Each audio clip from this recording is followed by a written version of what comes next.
বন্ধুরা, আশা করি তোমরা সবাই ভালো আছো। তোমার চ্যানেলে তোমাদের সবাইকে স্বাগতম। তো সারা বছর পড়াশোনা কিচ্ছু হয়নি, আমরা এই মুহূর্তে হয়তো অনেকেই ভাবছি যে ইতিহাসে পাস মার্ক উঠবে কিনা বুঝতে পারছি না। তাদের জন্য এই ভিডিওটা, বারবার বলছি সবার জন্য নয়। যারা মোটামুটি 70 বা 80 টার্গেট করে বসে আছো তারা এই ভিডিওটা এখন দেখো না, তোমরা পড়াশোনার কাজে থাকো। যারা একদমই মনে করছো যে আমরা ফেল করে গেছি, পাস করার কোনো লাইন নেই, শুধুমাত্র তাদের জন্য স্পেশাল আলোচনা। জাস্ট 5 থেকে 6 মিনিট টাইম নেবো, তার মধ্যে আমি পাস মার্ক তো তুলে দেবই, তার সঙ্গে আরো এক্সট্রা মার্কস পেয়ে দেখো শেষ পর্যন্ত কত মার্ক হতে পারে। কিচ্ছু করা লাগবে না, শুধু এই ভিডিওটা দেখে পরীক্ষার হলে চলে যাও। শুধু এই ভিডিওটা দেখে পরীক্ষার হলে চলে যাও। চলো শুরু করা যাক। প্রথম আমরা যেটা আমাদের জানতে হবে, আমাদের কোশ্চেন কিভাবে আসছে। প্রথম আমাদের এমসিকিউ 20টা, এসএকিউ 16টা আমাদের করতে হবে। তার মধ্যে আমাদের এসএকিউ আসে কটা? 20টা এসএকিউ আমাদের আসে, তার মধ্যে আমাদের করতে হবে কটা? 16টা। 20টা এসএকিউ এর মধ্যে কি কি রয়েছে? একটা হচ্ছে ডাইরেক্ট কোশ্চেন দেবে, তার উত্তর করতে হবে। ট্রু ফলস রয়েছে 4টে, ডান স্তম্ভের সঙ্গে বাম স্তম্ভ 4টে, ম্যাপ পয়েন্টিং 4টে, বিবৃতি 4টে। হলো 2 মার্কের কোশ্চেন আসবে হচ্ছে 16টা, আমাকে করতে হবে 11টা, মোট 22 মার্ক। 4 মার্কের কোশ্চেন আসবে আমার 8টা, করতে হবে আমাকে 6টা, 24 মার্ক। 8 মার্কের কোশ্চেন আসবে আমার 3টে, করতে হবে আমাকে একটা, 8 মার্ক। এই হলো আমাদের টোটাল 90 মার্কের প্রশ্ন। এবার আমার পাস মার্ক কত? আমার পাস মার্ক হচ্ছে 25, তাই তো? 25 এর মধ্যে আমার প্রজেক্ট যেটা আমরা জমা দিয়েছি, তাতে আমরা যদি সব থেকে খারাপ পাই, আমরা খারাপ ছাত্র, আমরা সারা বছর পড়িনি, স্যাররাও আমাদের ভালোভাবে চেনেন না, তো যাদের একদমই চেনেন না তাদেরও কিন্তু ন্যূনতম 8 মার্ক কিন্তু দেবেন। 8 এর কম তো কাউকে দেবে না। তো এই 8 মার্ক পেলে আমাকে আর কত পেতে হবে? আমাকে আর 17 পেতে হবে। অর্থাৎ এই 17টি মার্ক যদি আমি জোগাড় করতে পারি, আমি গ্যারান্টি সহকারে পাস তো করবই, ফেলের কোনো চান্স নেই। এটা হলো প্রথম কথা। তো সেখানে আরো গ্রেজের ব্যাপার থাকে, সে বিষয়ে আমি যাচ্ছি না। আমার ন্যূনতম মার্ক হচ্ছে 17, আমি কিভাবে জোগাড় করবো? প্রথম কাজ হচ্ছে 17 মার্ক। 17 মার্ক পেলে আমি এটা নিশ্চিত যে আমাকে ফেল করতে করাচ্ছে না, তারপর আমি যত ফ্রিটা পেতে পারি। এবার আমরা চলে আসি 17টা মার্ক আমি কোথা থেকে কিভাবে কি সংগ্রহ করব। আমি বই জানি না, কিচ্ছু জানি না, কিচ্ছু পড়িনি, কিচ্ছু শিখিনি। দেখো সিস্টেম বলে দিচ্ছি, pass mark power system, Ninja technique. প্রথমে কি রয়েছে? এমসিকিউ 20টা। অপশন কি কি থাকে আমাদের? এ বি সি ডি, তাই তো? বা ক খ গ ঘ, যাই হোক 4টে অপশন। আচ্ছা 20টা কেউ যদি প্রশ্নের একদম শর্টকাট মেথড দিচ্ছে, আমি প্রশ্নও পড়বো না, আমি শুধু উত্তর করব। কথাটা ভালোভাবে বোঝো, প্রশ্নও পড়বো না, শুধু উত্তর করব। আমি যদি সবকটা এ দাগ দাগিয়ে দিয়ে চলে আসি, সবকটা এ দাগ একদম 1 থেকে 20 পর্যন্ত, তাও আমার কমসে কম কিছু হোক আর না হোক 6টা প্রশ্নের উত্তর আমার ঠিক হবে। এটাই সিস্টেম। ভাবলে অবাক হয়ে যাচ্ছ না? এটাই সিস্টেম। আমি যদি কিচ্ছু পড়বো না, কোনো প্রশ্নের উত্তরও আমি দেখবো না, আমি শুধু দাগ নম্বর 1.1 ক, 1.2 ক, 1.3 ক, সব ফার্স্ট ক্লাস সব ক দাগ দিয়ে চলে আসবো, বা খ দাগ দিয়ে চলে আসবো, বা গ দাগ দিয়ে চলে আসবো। এই কাজটুকু যদি কেউ করতে পারো, তাও সে এইখানে 20-র মধ্যে 6 পাবে। কথাটা বোঝো, আমি কিন্তু প্রশ্নও দেখতে বলিনি, আমি 20-র মধ্যে 6 গেল। এসে কেউ 16 মার্ক, কোশ্চেন অ্যান্সার 4টে। আমি হলের কথা বলছি না, আমি কিন্তু এমন ভাবে পাস মার্ক দেবো যে পৃথিবীতে যাই আসুক না কেন আমার পাস মার্ক কি করে বেরোবে, সেই সিস্টেমটা কিন্তু আমি দেবো। কোশ্চেন অ্যান্সার দরকার নেই, ট্রু ফলস 4টে রয়েছে, আমি সব কটা ট্রু লিখবো বা সব কটা ফলস লিখবো, বোঝা গেল? তাতেও কিন্তু আমি 2 মার্ক পাবো, কেউ ঠেকাতে পারবে না আমাকে। আচ্ছা ডান স্তম্ভ বাম স্তম্ভ, পৃথিবীর সব থেকে সহজ জিনিস ডান স্তম্ভ বাম স্তম্ভ, অর্থাৎ কোনটার সঙ্গে কোনটা মিলে, এটা পারে না এরকম কেউ হতে পারে না। আর যে অপশন দেয় দেখলেই বুঝে যাবে। এটাতে কিন্তু আমি 4-এ 4 পাবো, যে কিছু পায় না সে অন্তত এটাতে 4-এ 4 পায়, বোঝা গেল? ম্যাপ পয়েন্টিং, ম্যাপের মধ্যে তো পয়েন্টিং গুলো দেওয়া থাকে, তো ম্যাপের মধ্যে পয়েন্টিং গুলো দেওয়া থাকে, তো তাহলে ওই পয়েন্টিং গুলোর নিচে শুধু জায়গার নাম লিখতে হবে, কোনটা কোন জায়গা।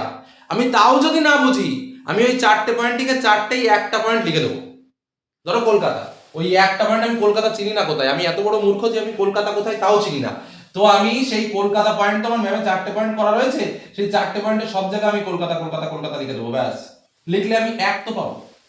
কথাটা ভালো করে বুঝবে, তাহলে ম্যাপে আমি কিছু না পেলেও আমি 1 পাবো, হলো। আর বিবৃতির একটা ট্রিক্স দিচ্ছি আমি, 100% মিলবে না, কিন্তু 90% আমার এই ট্রিক্সে মিলে যাবে। এই কথাটা কি কথা বলবো?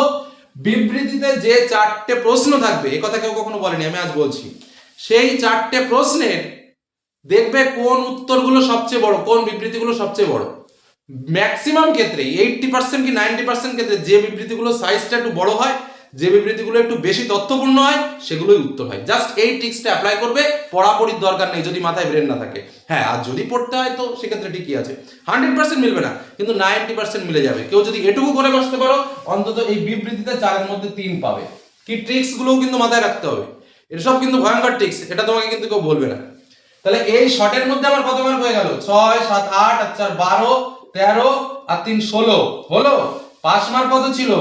17। আমার কি কি বাদ রয়েছে? 2 মার্কের কোশ্চেন, 4 মার্কের কোশ্চেন, 8 মার্কের কোশ্চেন, এগুলো বাদ, এগুলোর হিসেব এখনো করিনি।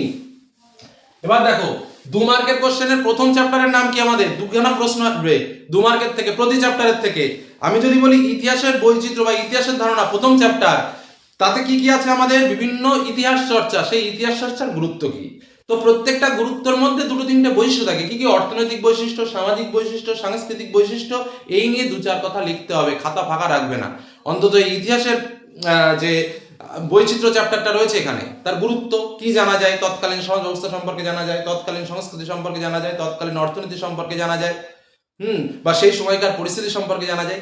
এই যে বেসিক কিছু কিছু কথা আছে, সেই বেসিক কিছু কিছু কথা এই 2 দাগে দুটো প্রশ্নে লিখবে। আবার ঠিক একই রকম ভাবে 4 দাগে যে প্রশ্নটা আমরা পাবো এই চ্যাপ্টার থেকে, সেটাতে লিখবে। বোঝা গেল? তাও কিন্তু তুমি কিছু মার্ক পাবে। সব প্রশ্ন লিখতে বলিনি। কোন চ্যাপ্টারটা বললাম?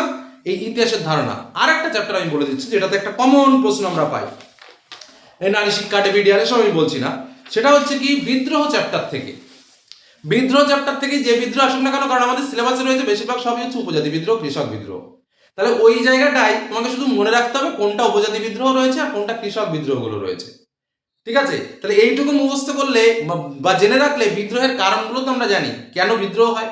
তো ইতিহাসে একই গতানুগতিক লেখা, যে কোনো বিদ্রোহ, সাঁওতাল বিদ্রোহ হোক, মুন্ডা হোক, কোল হোক, সব যেমন উপজাতি বিদ্রোহ, কৃষক বিদ্রোহ রয়েছে, সন্ন্যাসী ফকির বিদ্রোহ রয়েছে, তো ওইগুলো আর এক ধাঁচের বিদ্রোহ। তো সব বিদ্রোহের কারণ কিন্তু ঘুরে ফিরে কিছু বেসিক কথা কিন্তু লেখা যায়। তো বিদ্রোহ থেকে দুটো প্রশ্ন আসবে আমার, তুমি শান্তিপূর্ণভাবে সেই বিদ্রোহ থেকে 2 মার্কে দুটো প্রশ্ন আমি অ্যাটেন্ড করতে পারি, আবার 4 মার্কেরও একটা কোশ্চেন অ্যাটেন্ড করতে পারি। তো যে প্রশ্নগুলো আমি পারবো, সেই কোশ্চেনগুলো আমি যদি লিখি, আমাকে যদি আমি টাস্ক করে আসি প্রশ্নে, তাহলে সেখানে আমাকে 1 2 3 এর 2 এর নিচে, 1 বা 2 এর নিচে আমাকে দিতে পারে না 4 এর মধ্যে।